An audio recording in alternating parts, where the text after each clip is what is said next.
And welcome back to the Black Tornado Podcast, your home for underground metal. Today I have some awesome black metal coming out of Brazil. This is the first time that Black Tornado Podcast has had a Brazilian performer on the show. This is so cool. As you guys know, it's very important to me that I try to talk to somebody from every country and every continent. So after today, we're crossing Brazil off the list. TILIKUM from Hey, Porto Hell, Brazil. I love it. How's it going, hey, brother? How are you? I'm really honored to be here. Thank you. I'm from Porto Velho, which is not a good city, so we call it Porto Hell. Gotcha. Okay, makes sense. Makes sense. I just thought it was a cool name because it was black metal, and I'm like, oh, all right. But Oh, it fits. some of the some of the darker, heavier music has definitely come from band members being in areas that I guess I could say influences their music. I think the big comparison, the big American comparison I can make is to the Louisiana scene. I hate Yeah, God, New and Orleans. the way if Yeah, New Orleans, yes, if you listen to the musicians talk about it, they always talk, oh, because the city is so poor and so dangerous and everything is warm. We made this super nasty sound. I think I really relate to that. yeah. Especially like you brought up "I Hate God," which is one of my favorite bands of all time. I love New Oh, Orleans sludge. I can recommend you New Orleans sludge bands for a year, and I still won't get to the bottom. So if you want more, just message me and I'll send you a oh, I'd bunch. love to. Um, I still remember the first time I listened to "Take as Needed for Pain." Like yes, it's such a and even beyond the typical sound of the sludge bluesy super, it sounds like crack it yeah, sounds like you're high on drugs. The yeah. experimental side of I Hate God is very interesting. It's The Delta collages and blues. everything. It's Delta blues if you slow it the fuck down and add a shit ton of overdrive and fuzz. uh, Yes. that's that's where especially like Jimmy Bauer, if you listen to his riffs, a lot of it is Delta blues oriented. It's just changed. And then Mike's vocals, his lyrics. I have his book. I think I have every I Hate God Oh, album. I would love to have his book. I couldn't find someone that would ship for to where I live for ship. I'll But tell you what, I'm a big if you're fan looking for of his lyrical style because it's very abstract and it's more about getting the overall negative vibe from I think he thought about he about a lot of the things he tried to get into music is about the city itself. And I really relate to absolutely. that. If you're looking for his book, the next time I go see them, they usually don't sell it online, but you can find it at shows. Hmm. Let me figure out shipping. And the next time I see him, maybe I can help you out with his book. Oh, I'd love to. Yeah, I'll help you out. It's I think the book maybe $30, so we just have to figure out shipping how much that would be. But I'd love to give you a hand getting a copy. I would frame it and put it in in my wall. It's a great read. It's his poetry is fucking haunting. It's and it's real experience. And when you read his words, he doesn't Talking fake. in the topic of New Orleans sludge and poetry, I'm a big fan of Dax Riggs from Acid Bath Poetry. Of You ever course, read? Yeah, I think his the book is called "Shitting the Cold Death." And I read if I read the poems every day. I say them before I sleep like a prayer. I haven't read The it, but I need to. I need to check out some of his work. A lot of it's stuff that actually became acid bath songs. Like the poem before God Machine is in there. Okay.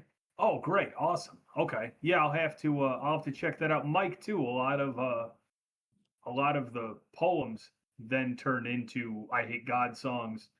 Hmm. Essentially, I don't remember where I read it, but a lot of times the band will get a track together and Mike will come in with poems that he's already written that then turn into lyrics, and he just starts yelling them out until something fits, fits the groove of the song, and then there you go, you've got your lyrics.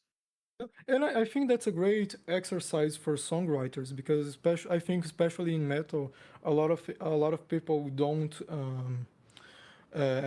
give lyrics the attention they need. They just get something they can scream over it. And I think writing your own poetry and getting some let's call it musicless lyrics in a notebook that whenever you get a cool riff you can try things out and see what fits. I think that's a great writing exercise, and I think that I tried it out and it brought me some new inspiration from new sounds, and I really recommend it. I think it's a great creative exercise. Let's talk about the project. So when did you start Tillicum? uh I think officially uh, it's hard for me to say because I always, ever since I got a guitar when I was 13, I was writing songs, and even before I knew what one man bands are, I always wanted to do everything because I love guitar and I love to play the drums and I love to I wouldn't call it singing. I love to scream, and I Yeah. so and where I live, especially when I was a kid, I wasn't really aware that there were other metal fans and musicians. So I the first idea that came to mind was that I would do anything myself, and I think that officially you could say started in 2023. That's when I really started recording and started really thinking about putting out something. Okay. If that's a good So answer, 2023. it's a great answer. So what I like to ask people that do, the one man band, the guy that does everything. Uh, Yeah, my favorite question is, what do you like to track and write the most when you're working on a new song? that's a good question. Yeah, I like that one. um, I think I love playing the guitar and I love writing on the guitar, but I think my favorite part is the drums, doing the drums because it's a big process for me because I actually go to a rehearsal studio because a recording studio is way too expensive, and Sure. I kind of makeshift it, and I think that writing the drums for me is interesting because you get to react to the sections that you're playing on the guitar and the sections you're singing and the bass, and it's more like a puzzle. I think that fitting the drums and the bass around us in the song to me is more like a puzzle, and writing the actual songs because I mainly write on guitar is more like I'm it's like the song already exists and I'm trying to remember it, which is great. It's a lot of fun, but I like the more the puzzle like thing of trying to fit the bass into it in a way that is interesting but is not so interesting that it stops doing the fundamental role of the bass. So generally, you start with guitar first. Yes, I just noodle around it, and maybe I get some inspiration from a track or anything like that, but I just find a riff and I keep jamming it, jamming it, jamming it until I get like and I try to treat it like it's a song that already exists and I'm trying to remember it. Like what is the right piece that comes after that? What comes naturally to me after this? And the vocals as well. I first get the idea for a rhythm to it and treating the vocals like an instrument that fits into the guitar like the drums and the bass before using the puzzle analogy. Like Orlok actually came from this. Like I was playing that first riff and I really liked it. It's the I think a good riff you can play it repeatedly on loop without ever wanting to stop. And I got this rhythm for the fa fa fa fa fa fa fa, and I went around like, oh, that sounds cool. I went around all my notebooks and anything trying to find any poems or words that fit on that. And Bow Before Me, I Am Deaf fits really well. Let's give the people something to listen to. All right, we're gonna listen to Orlock off the album Hell.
You have some monster riffs in that song, and as far Thank as you.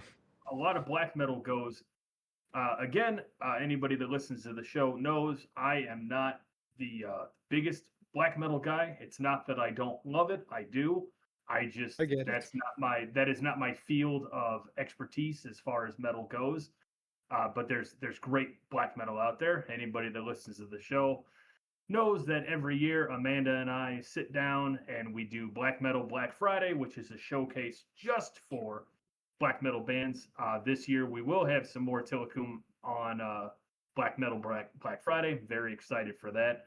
But you have some great riffs where a lot of black metal that I've listened to, it doesn't repeat, I guess, but a lot of the same riff will kind of intertwine back and forth. As where this song specifically uh, was really riff heavy for a black metal project, and I think that's why I like your music so much.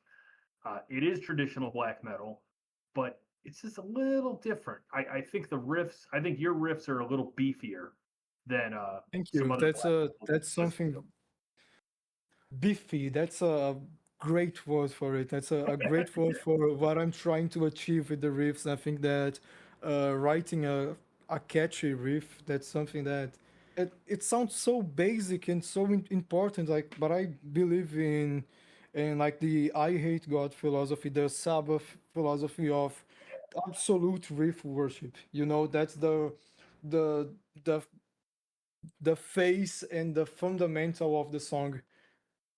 And I think that if you got a great riff, you're gonna have a great song, unless you're a really bad songwriter. Yes, which that's where I come in and tell people how bad of a songwriter I am. But I do love riffs, and I think I've made a decent riff or two in my day.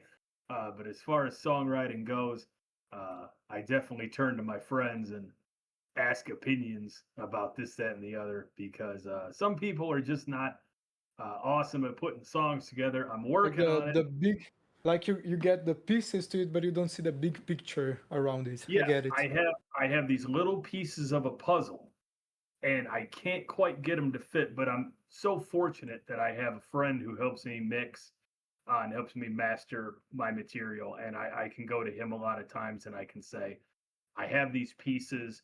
What is the best way to put them together? And he helps me arrange things in the best possible way. And like we were talking pre recording, community, especially with underground metal, is so important, and that's why I do Yes, this because I try to yes. grow our community as much as possible. I think And that with the community around it is one of the main things that motivate me to keep doing this as well. it's my favorite thing about uh, metal, even more than the music. I love the community, whether Yes, I it's seeing get it. big bands or it's seeing local bands. The community is so important to me. And again, you know, kind of why I do this because I want to grow our community. I want the community to extend past Indiana, past the United States. I want it to go to Brazil, into the UK, into Italy, into the Philippines, and everywhere else, because growing the community is so important. And having people find, you know, maybe their new favorite underground black metal band, you know, this could be the way that they do that. And if I can help facilitate it, I'm happy to do so. I've always said old Black Tornado people know the show will continue as long as people tune in and listen. And so as long as people tune in and listen, this is what I'll be doing. Let's No, the thing you said about kind of bringing your local scene uh, to the international level and the national level, and you know, bringing other people to it and bringing your scene to other people. I think that's a something that I can relate very hardly on because uh, heavily on. I'm sorry, because my local scene is the local scene on Rondônia, in Porto Velho, the city where I live in.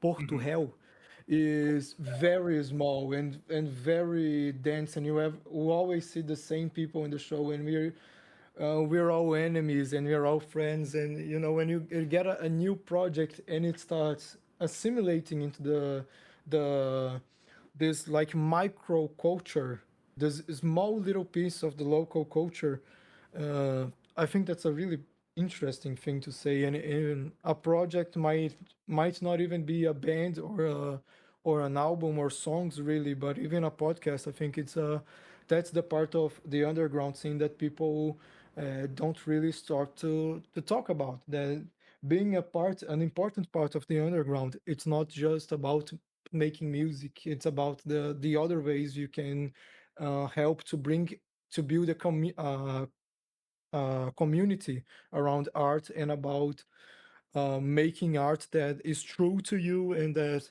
doesn't necessarily need a lot of money behind it. I think that's the biggest and most important part about underground and the underground scene and any sort of non-mainstream art scene, that whatever someone wants to make and feels it's real to them, even if they don't have too much time or too much money, they can make something that is important and that affects people and that communicates with people. And I think, TILIKUM is not a big band, and it doesn't have not even like 1,000 monthly listeners, which sounds insane to me, but isn't even a big number on a relative scale. But it changed my life so much, and I got to meet so many amazing people on it, and I got so many experiences that changed my life, and I wouldn't trade it for the world. And what I wouldn't trade it for the world, and I really want to spread this to people because I think Absolutely. I mean, too many people have great song ideas, but they're afraid to put it out and to really put the effort in and make an album, no matter what it takes or whatever way you can make it. I agree with that. I think if you have an idea for a song, just go ahead and put it out there and see what happens. The numbers, There have been so many demos that were recorded, on phones during her rehearsals or straight to tape on boom boxes, and they were important and they affected their local scene and their national scene and the international scene. Something that is rough or something that was cheap to make can affect your life and can affect people around you. absolutely. It only takes. I mean, I've used this example a lot. Where if let's say you have a local show, and you have a couple of kids, maybe they're teenagers or whatever, they go to your local show and they watch you play, and to them you're this older kid, you're this adult or whatever, that could then encourage these kids to go home and pick up instruments of their own, and now you've helped grow the scene with your Yeah, music.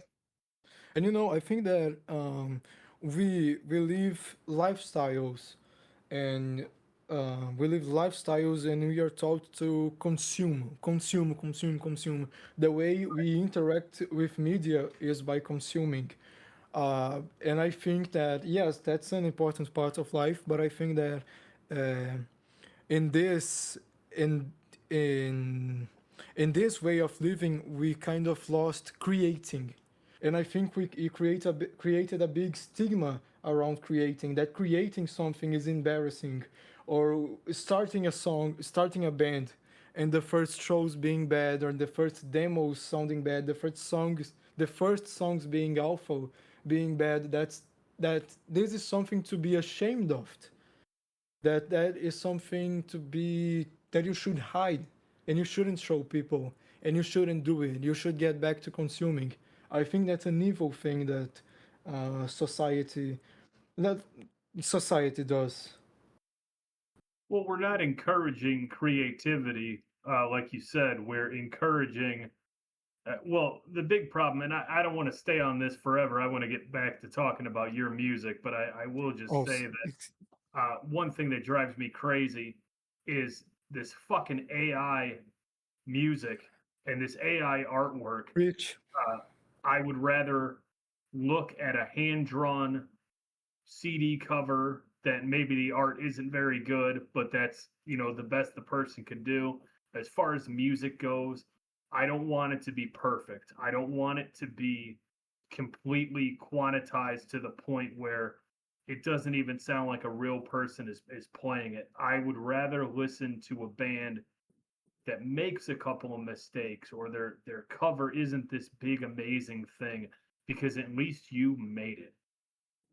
At least I it's think real. if you didn't agree with me on that point, and I'm a very open-minded person, but if you didn't agree with me in that point, in that one specific point, I wouldn't even be on your podcast right now. That's such an important part of making art for me in 2026. Yeah, there's really no reason why. I don't know. I mean, I've always, my music, the music that I've put out, maybe it's not your favorite doom metal drone band. Okay, great. Uh, but at least I made it. It's real. It's real drums. It's real bass. It was I get mixed and it. recorded by a real person. There's nothing that was not done with uh, with friendship and with understanding and with two musicians that wanted to get together and create music. There wasn't anything artificial, and it's the Yes, same I thing get with it. this show. There's nothing artificial here. I just do what you want. Go ahead, but when you listen to this show, uh, I'm only bringing you raw talent from underground bands, guys that are in their garages and their basements, and you know, putting their absolute best foot forward, and I will always support them. Um, it just seems so common these days for AI bands. I got submitted an AI. Somebody showed me an AI band earlier, and I was able to tell within the first 10 seconds of the song that it wasn't real. And I just was I like, think even using it for your logos and your artwork, I think it just I wouldn't listen to it, and I I would never promote or be part of something um, that depends on AI generated audio, lyrics, text, or imagery. I think it's disgusting. I think it's anti-art, and I it think is it is anti-art. You nailed it right on it the head. really gets the pressure of like get back to consuming, stop creating. We can Right. create things for you. Get back to Dude, we consuming. can I create think it's for a you. Exactly. disgusting thing. And let's take a quick second. Normally, I don't do plugs when I have a guest on, but because you brought it up, all of the artwork on the Black Tornado podcast, going all the way back to 2016, is all hand drawn by my brother, my close friend of 10 years, Glenford Cabarsi. If you need artwork for your project, go to Grind Art on Instagram, follow Glenford. Glenford has done all the artwork for Black Tornado Podcast. Any images that you see, Black Tornado, are all hand drawn by my good friend Glenford, who also says fuck AI. I say fuck AI, and there's no AI on this program. Rich, and if I may add something, it's great art you have in the show. Glenford is amazing. He has done so many pieces of art for me over the years. It is absolutely incredible. He is a close friend. We talk regularly, and not only do I use him solely for my artwork, but I also tell people if you need somebody for your artwork, he'll work with you. He'll give you a great price. He hates AI, so nothing he gives you is any computer generated. I have watched him hand draw logos and then ink them and then scan them and make them look beautiful. There are artists out there that will work with you that are metal oriented. Glenford Cabarsi is my absolute favorite. I plug him all the time. So bands, you do not have to go the AI route. You can find somebody who will help you and make your music great. Speaking of artwork, so who does your artwork? Is that all you? That's me again. It's really a one-man operation. Everything's a one man operation. I love it. I think that that's awesome because you don't have to argue with anybody. You just get to Yeah, do things the way that's you the want. best part about it, definitely. That's the best part. You know, Uh, I, Great. because you know that the thing about not using AI, that I just noticed. after like a year or so about of doing things, I think you can call it graphic design what I do, but Sure. I started to develop a passion for it, and I started to understand some fundamentals that I got, not from taking a course or anything, just because I enjoy making it. And I think that there's a lot of posters and a lot of images that I made, and they are collages. You know, they're like you have a figure that's an arm from a mummy or something from a statue, and a head is like a mask or something like that.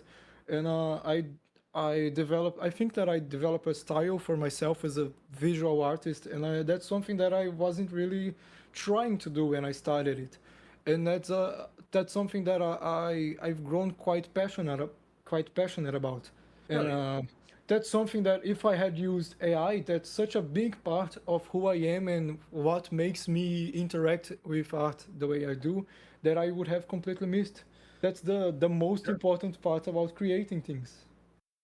And something Yeah. that AI Give is your best stealing effort. from us, is stealing, it's intentional and it's evil to make people less capable and less creative. I believe so. I couldn't agree with you more. I agree with everything that you've said. Absolutely, absolutely. We need to get people back. Hand drawn stuff, or at the very least using Photoshop, maybe. But this AI thing, I mean, it just kills I think creativity. whatever, but anything but AI to me. Absolutely. Well, let's not talking about AI because we can do that for an hour, and it's only going to piss both of us off. Oh, So, what is next for TILIKUM? What's the next project? Because you have a couple of albums out. Flowers in oh. Antarctica came out in 2024. The Hell EP came out in 2025. Yes, I've been really into. I've been obsessed with the Beatles, and I especially the production things, the experimentation of the Beatles, and that really got me into experimental music, especially from like the musique concrète movement from the '60s. Yeah. I've been trying a lot of things with it, and I've been really trying to up my level on songwriting and making something that is more immersive and more. I think psychedelic is a good word for it. And Oh, I've been writing a lot of slower and more immersive songs around it, and I think that this new album, I'm trying to write a full length album right now, and I think it's gonna be bigger and bolder, and I think it's gonna be a big step for me and something that's been very exciting for me to make. And I, you know, I'm kind of I'm someone who listens to a lot of music and who um, changes what I listen to very rapidly and often. So I don't really relate to a lot of the Chilicum stuff, especially the production. I think that because I teach myself as I'm doing it. There's so many things that I don't regret doing, but uh, I think it's best what I am now, and I would really love to put out something now that that shows me where I am now and that will stand the test of time better than some of these last releases. sure. Kind of like the evolution of your project. I think it sounds bigger, and you can tell there's a lot more uh, intentional decisions that add to the songs. Sure. But Flowers was a really bold move for me because I had nothing to record things with. I didn't have a microphone when I started to record music, and it was really about doing anything, whatever it takes, and whatever way it's possible, whatever way I can get the notes from my guitars into, I don't know, Bandcamp or anything. It, that's Yeah. what I. If I start doing it, I'll get good eventually. I just need to Yeah, start. I just need to finish this album, and I can call myself a musician. And I we can even talk about bigger bands. I mean, Mhm. Metallica's "Kill 'Em All" doesn't sound the same as "And Justice for All." Yeah, There's differences that's as a a very band important grows. thing to me, that you can pick up one of my albums. I want to have a huge discography. I want to be I would love to be someone who can get like on the 60s band recording cycle, like every 3 months you're releasing a new full length Yeah, album, and every single one of them is different. You could pick up one of my releases and hate it, but the next one is gonna be your favorite album of all time. I would love to be someone who can do that. that just comes with time and just eventually you'll get there. And Yeah, with the help of my show, we're going to bring some more people over to you, and hopefully that helps. thank you. Absolutely. All right. We're going to get on to the last question and my favorite question. I love asking this question because I'm a little bit of a gearhead myself, Oh, and this is always a tough one. What is your favorite piece of gear and why? I um I don't have a lot of gear. I have a few. I don't use pedals. I don't like to buy pedals. I don't think pedals are sexy. And I have one amp. Oh, that's where we disagree, brother. I think Yeah, pedals I are get no, I awfully get it. sexy. I get it. I like I if I could have a Boss AGM2 and a Super Fuzz from Behringer, I'd be happy. But I have a really cheap pedal from AliExpress that I bought and I love. But my favorite piece of gear is my the guitar I'm using as my main guitar right now. It was hand built in Brazil in 1986 by a Wow. company named Golden, and it Okay. and it's a beautiful guitar. It's AR 325, I think it's the name of the model, but I'll send you a picture later. Yeah, It's a please. beautiful guitar, and I got it for cheap. And Hell the yeah. pickups on it used to be from one of the guitarist from one of the biggest bands from the psychedelic movement in Brazil in the 60s. So it's got a lot of history behind it, and being because I live in a very young city, it really only started getting a real population around some 40 years ago, and the city itself is only about 100 and something. So getting vintage gear here is very tough, and it's Sure. just a guitar that no one else has, and it fits in my hand beautifully, and it sounds huge, and I love it. It's a riff machine. Oh, That's that's great. it's an easy question for me. No, and I think that at the end of the day, how much money you spend and how much gear you have, it's all really irrelevant because once you find what you like and you're comfortable with, everything else doesn't really matter. It's Oh, what I'm you very cheap. prefer. It matters a lot. It's a reverse correlation to me. The least I spend on it, the more I love it. I love a good deal. Yeah, I get it. That's why I buy a lot of my gear used because getting a great deal on something. There's nothing better than going up to somebody and going, "Look what I got," and then you go, "Guess how much I paid?" and it's a fraction of what it sells for new. Uh, that's just a lot of fun, and there's always some cool history with a used piece of gear, and So yeah, I'm a big fan of it myself. that's why it was such an easy question for me. No, that makes absolute sense. Yeah, so that is always my favorite question. I save that one for the end. Uh, I want to thank Tavico for coming on the show and introducing me and all of you to Tilikum. Uh, Phenomenal black metal. I'm really excited to see where you go next with a Thank little you. bit of psychedelic influence. I'm excited Pre-recording, as well. we talked about a little Black Sabbath, which is my absolute favorite. And I think that leaning into a little bit of psychedelic would be really cool. Like you said, you want to have a nice big discography, which I think is great.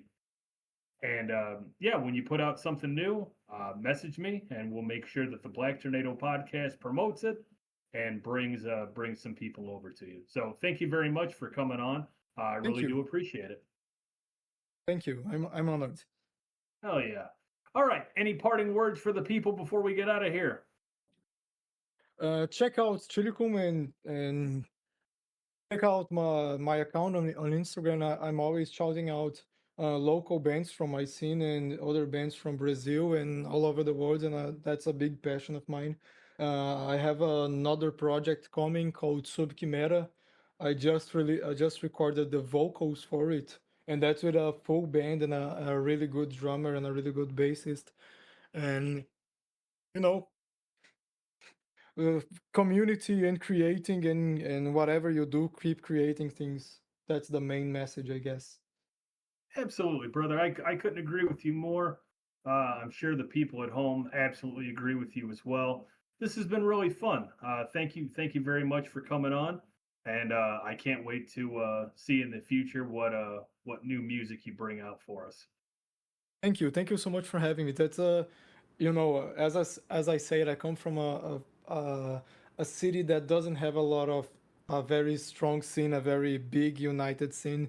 So this is a big step for me, you know, being on an international podcast, and that's something that is gonna shake some of the peers around me. Hell yeah, brother! I can't wait. And, I'm maybe honored. next year when you put out something new, we'll have you back on and we'll talk about the new stuff. I'd love to. All right, very good. All right, everybody, you guys know the drill. I'm your host, Adam. This has been your home for black metal. And come back and check us out real soon. We'll have some new music for you. Be safe, take care of each other, and as always, help support your local metal scene. We'll see you real soon. Take care.